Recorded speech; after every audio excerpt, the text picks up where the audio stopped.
Hello, everyone. In today's program, I am very pleased to have for the second time as my guest, Anna Wynne. Anna Wynne is a Canberra-based family lawyer, mediator, and collaborative coach known for her heart-centered and trauma-aware approach. Welcome, Anna. Hi, Vesna. How are you? Great to be back. I'm well. Now we can see each other while we are talking. Before it was on just the sound, wasn't Yeah, it? it was on the phone. Lots happened in 2 years. But no, I'm Yes. excited to speak to you. Really admire your podcast. So, Oh, thank you. Thank you. Yes. I do it from my heart. So that's why it probably works because of that.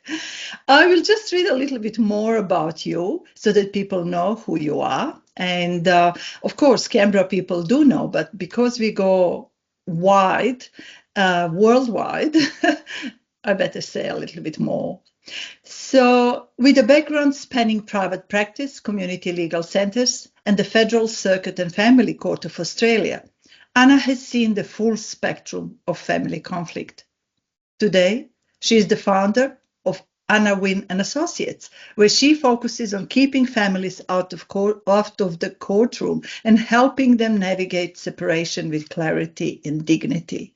This is such a nice summary, and some of those words, of course, come from your website and from other information, and you provided that to me as well. But I think when someone says heart-centered and trauma-aware approach, I think it gives it depth that speak on their own. Yeah, so welcome again, and I'm really looking forward to chatting with you. thanks, Vesna. I'm excited as well. Good.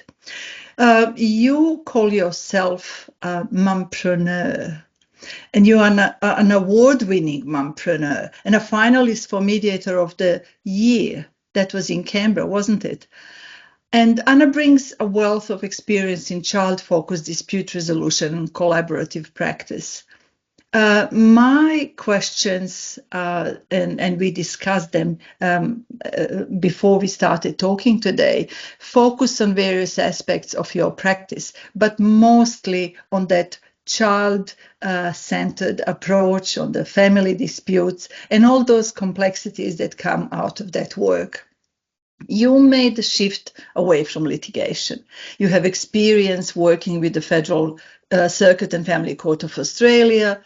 What was that turning point or specific realization that led you to focus your practice almost exclusively on out-of-court resolutions like mediation and collaborative practice? Yeah, I think it's not so much a turning point as a journey for me.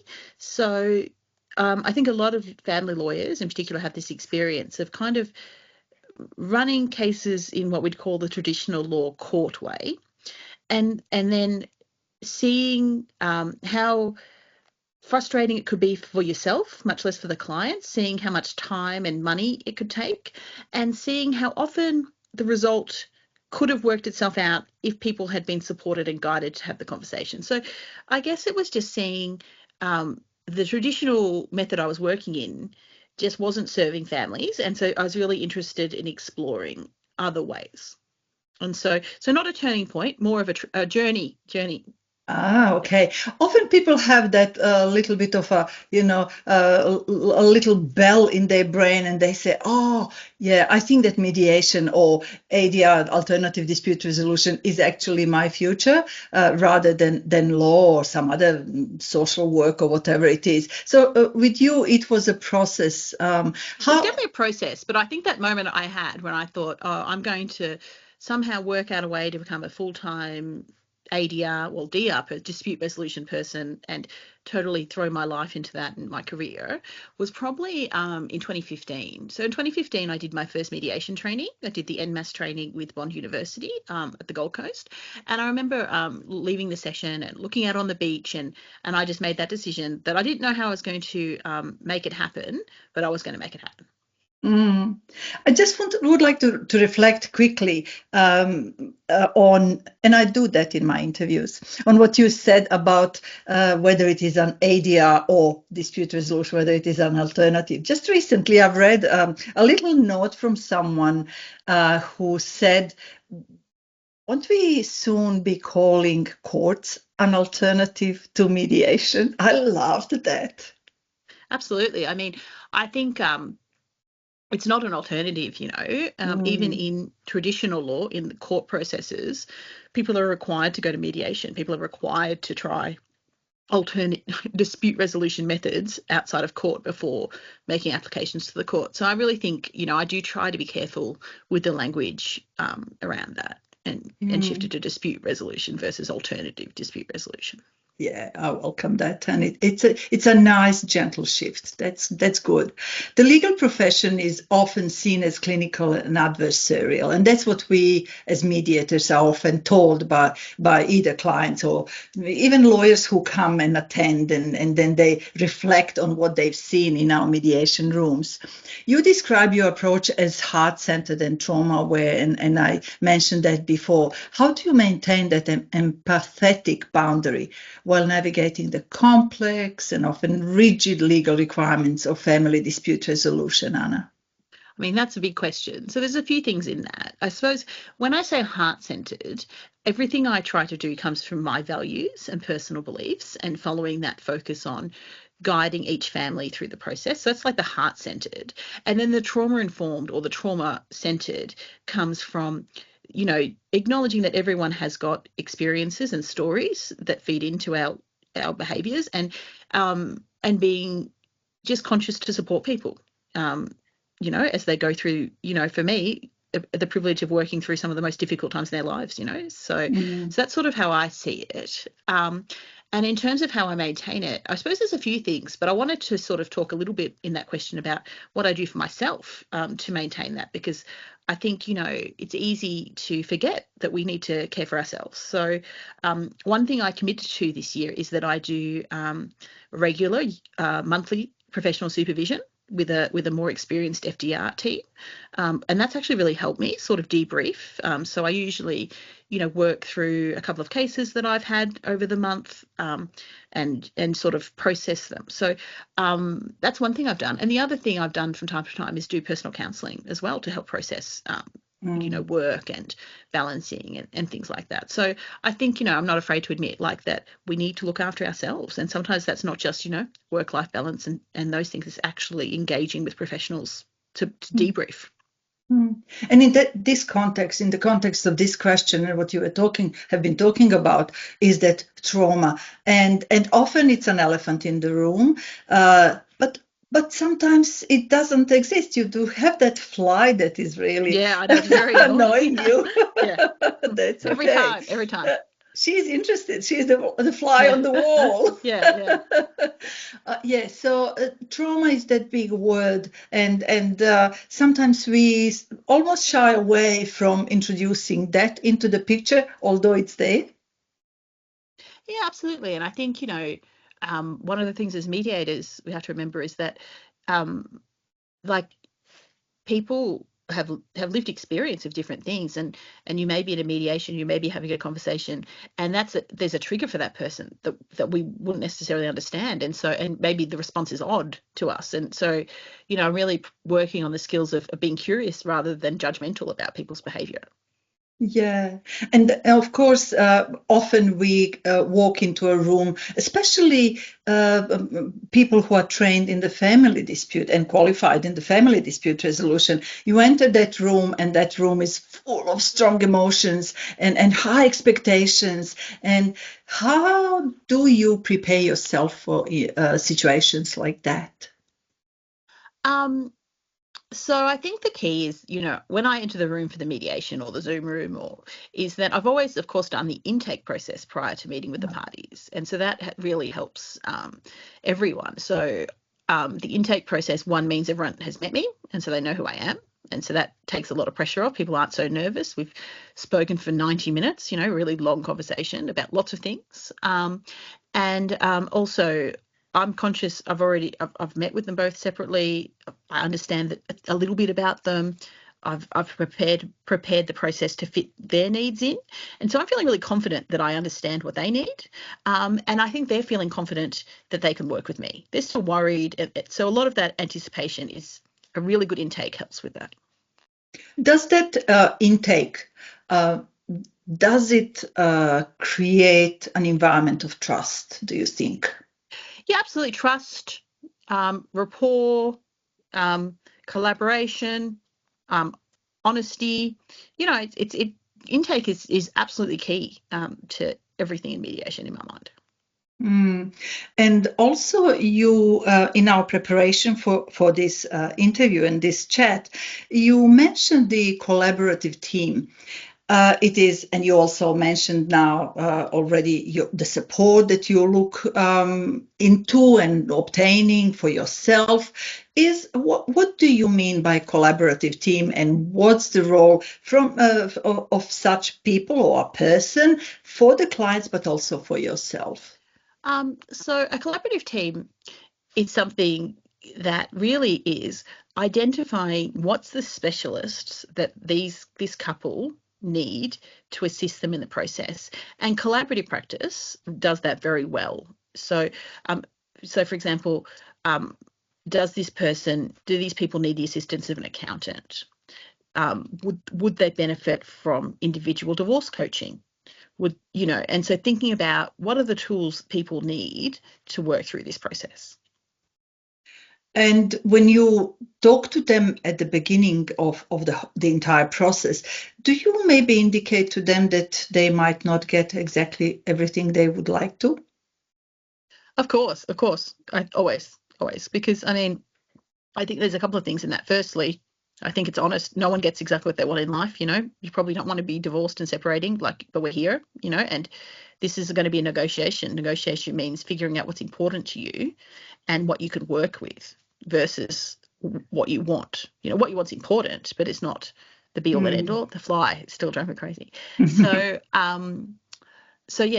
I think that's really an important thing to normalize. You're not going to get what you want. No one does. It's called life. Rather than focusing on what you want, let's explore behind that and really think about why you want that. And if we can get the value, if we can get the why, then we can say, okay, so you want this amount of money because you think that's enough to buy a house. Okay. So really what you want is you want housing security. You want a home of your own. Okay. Yeah, looking for the root of the want. Yeah, absolutely. And sure, it'd be great not to have a mortgage. That would be wonderful. But maybe it's also worth thinking about what you could manage as a mortgage if that had to happen. Let us just move now from you've introduced the money aspect of divorce. I'd like to hear about that voice of the child as we identified as an accredited independent children's lawyer. How do you ensure that the child-focused aspect of your mediation doesn't just become a buzzword or something that is out there in the legislation, but actually influences the final parenting arrangements in a meaningful way? And I know, again, this question has several aspects to it. So can we unpack one by one, please? Yeah, sure. So first of all, FDR is supposed to be child informed. And something I've started to offer and develop in my practice is child inclusive mediation. So child informed mediation is where myself as an FDR make sure we're thinking of the child and the child's the focus of conversation. Child inclusive mediation is where another practitioner meets with the child and then shares feedback with the parents on how that child is feeling. So it's not about asking the child what they want or things like that. It's about educating the parents on where their children are at and the effect of some of the things that are happening on the child. So it can be really powerful. So that's the first thing. So there's sort of two aspects to it. So, in terms of FDR and being child informed, you're absolutely right. So it used to be like, oh, it's all about the best interests of the child, and we kind of just put it to one side. And so again, it starts for me at intake, and it starts with language. And, I'll say to parents, I've heard a lot about you and I've heard a lot about him, but I haven't heard much about the effect on your child of that. So they did these terrible things. This happened, and who else was there?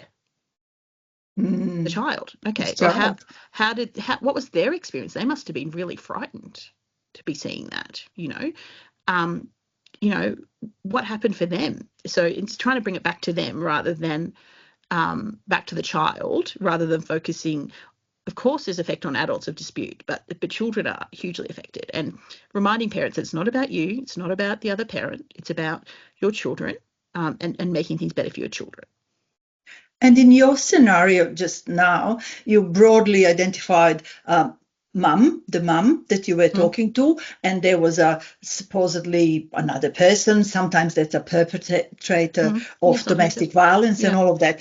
When you talk to that other party, presumably in a separate environment, because they might be under DEO, that's the old terminology, but it's still I'm still stuck with it, domestic violence order or protection order or restraint order.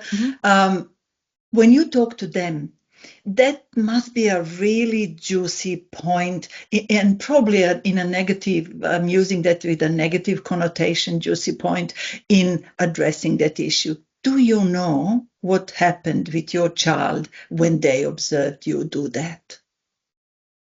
Yeah, and I think that's a conversation to say. So when I have this conversation, it's important that I'm not blaming the person or saying it's even if the person is a perpetrator, it's not helpful necessarily to blame, but to ask them to start thinking about the experience of their daughter or son in this situation. And, it seems, and often these disputes seem minor, but, so it's like, oh, they didn't tell me the time of netball. So we were late, and then she was angry at me, and then we had a fight at the netball court in front of the entire, community. And it's like, well, what's the effect on your child of that?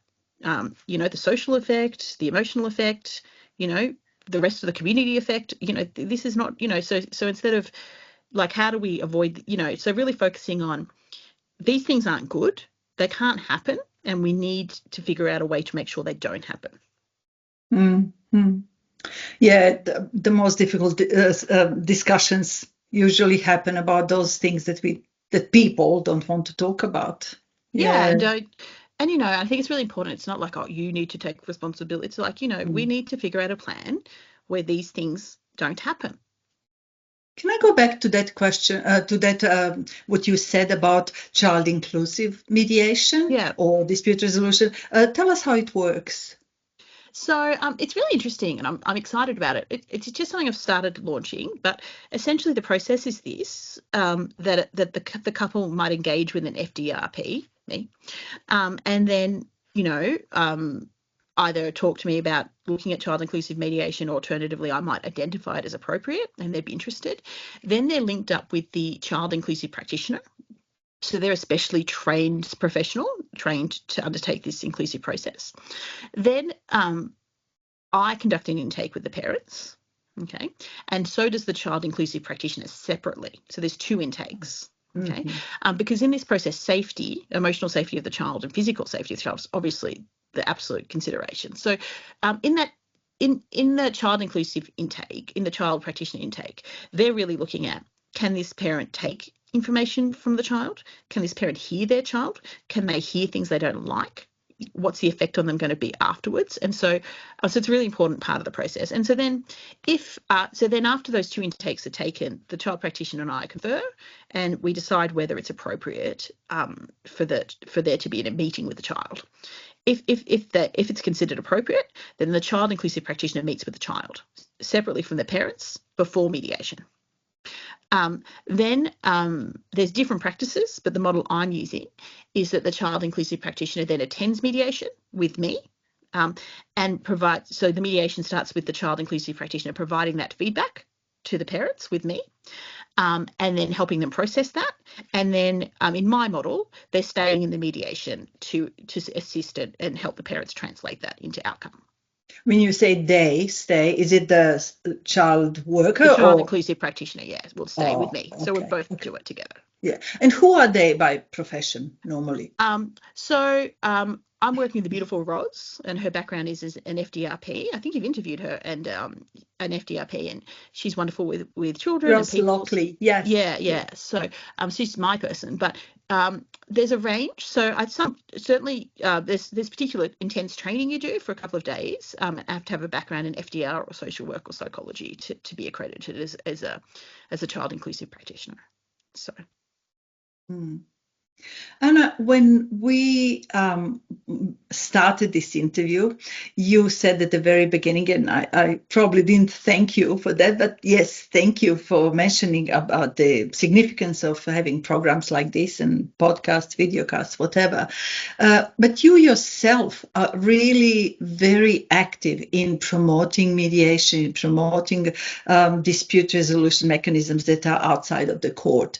How do you how do you see, what do you see is the key aspect of creating that understanding in the public Yeah. to go down that path? Yeah, so Vesna, as you know, I'm very active on Instagram and also LinkedIn. So LinkedIn more for professionals and Instagram more for everyone. And I post, sort of 3 to 4 times a week on mediation, legal related mediation topics, and sometimes about my life a little bit. And I love it. I actually really enjoy social media, so it's enjoyable. I love sharing information. And I'm building a community, which is amazing. I've made friends, professional colleagues from all over Australia and the world via those posts. Talk to them online, exchange messages, shared information. Like it's been amazing. So one of the things someone said to me is, "What surprised you most about starting your own practice?" And the answer was, making so many colleagues by social media. Yeah. Yes, and you're in your own world of supporters and followers and Yeah, and then I go to a commentators. conference. I go to a conference and I meet all of these lovely people in real life. So yeah, it's great. Like just developing a really great community. Yeah, it happened that over the past few years, I've missed a few conferences just because I'm not here. I'm in Europe, and some of those, and I asked, "Oh, will there be recording?" No, what they won't be recording. So I can't even register for an online presence, or just to see the recording after.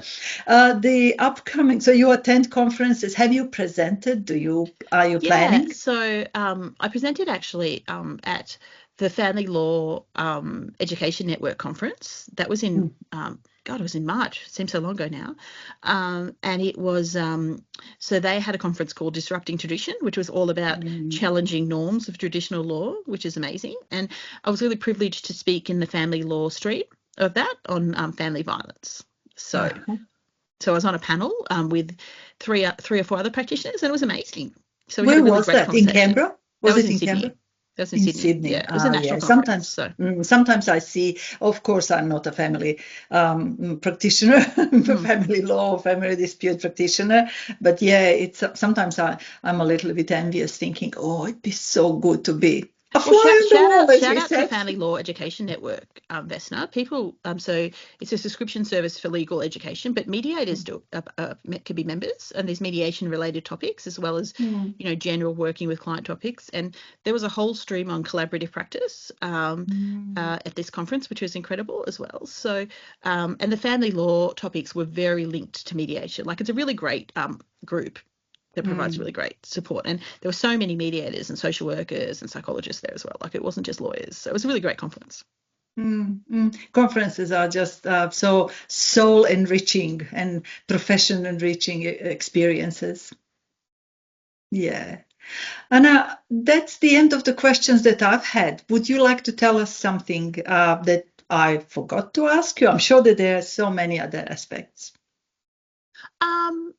I guess I just wanted to talk a little bit about so I talked a little bit about looking after yourself, which I think is really important. But I also wanted to talk a little bit about building a mediation practice and building a business, because that's a big question. And I think I guess like people say to me, "Oh, how did you do it?" And a bit like you, Vesna, like it's been a long time. It takes a long time to develop the trust of people to get regular referrals and build connections. But I guess I just wanted to talk a bit about, if you don't mind, No. like the importance of thinking about your branding and your marketing. And marketing is not just making crazy TikTok videos. Marketing is like, how do I present myself at a conference? Making the effort to reconnect with people that you chat to. So, and I just wanted to encourage other FTRPs and mediators out there, like don't give up, but really think about how am I reaching out to people. It takes a lot of effort and a lot of work to build your connections, and like encouraging people to think about that. So, one of the tips someone gave me, which I took up and it worked really well for me, is like, when you go to a conference, make sure you actually email the three people that you spoke to at the conference, and reach out and ask them to have a coffee with you or do a Zoom with you, or something like that. So, it costs nothing. I'm taking notes. Yeah, it costs nothing, and it's a really good way, one, to connect, and two, to start building those professional networks. Yeah, so that's one hint. Do you have another one? My other one is to start simple in terms of social media, and aim to post, something twice a week, and aim to reach out to, say, 2 people on social media in the field. And just say hi and introduce yourself and make a connection. Yeah, and we are a good bunch of people. We are friendly. Absolutely. People want to connect. So look, I guess, yeah. So it's like, be brave. Don't be afraid to put yourself out there. Yeah. Okay. This will be something that these 2 points I'm going to put into the introduction to our video. Yeah. Okay. Awesome.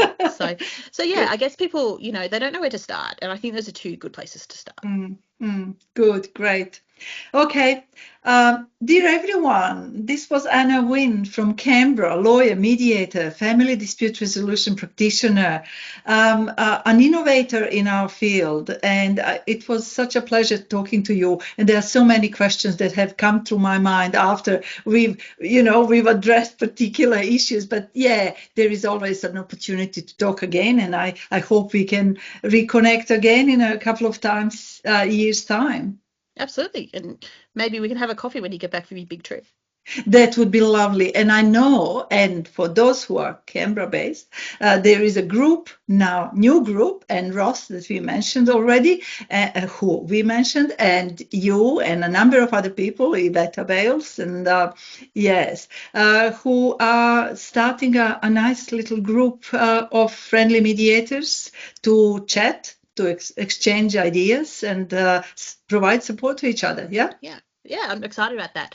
And also, Vesna, towards the end of the year, I'm going to start quarterly catch-ups with FGR and related professionals on Zoom, like across Australia, kind of like with Zoom rooms and questions, kind of to like an icebreaker type thing for people to meet and get to know each other a little bit. So. But well, I almost completed and finished this interview, but then we didn't mention your Wednesday ones, and I just couldn't get to any of those over the past 2 weeks because I didn't know about them before. What do you do on Wednesday mornings? Look, it hasn't been on for a while because I've had an unfortunate issue with my foot and broken my foot. Oh. But one thing I do, which I'll relaunch soon, is that I have a coffee catch up with anyone related to mediation, family law, mediation, family lawyers, yourself in your area of mediation, workplace mediators, anyone who wants to come, really. Elder mediation work. You do elder, family, all sorts of things. You're amazing. So it'd be wonderful to have, so different mediators come along, and lawyers and just professionals, and we just have a coffee. So, and we have a monthly, roughly. And look, to be honest, this year 26 has been a crazy year, and I haven't quite got it off the ground the way I would like, but you reminded me to restart it again properly. Oh, okay, good. All the best to you with that. Yes. So when you get back, we'll expect to see you there. Good, excellent. Yes, good. So Anna, thank you again, and we'll chat in the future, whether online or in person. I prefer the second one. Take care, and good luck with everything you do. Thanks, Vesna. Okay, bye.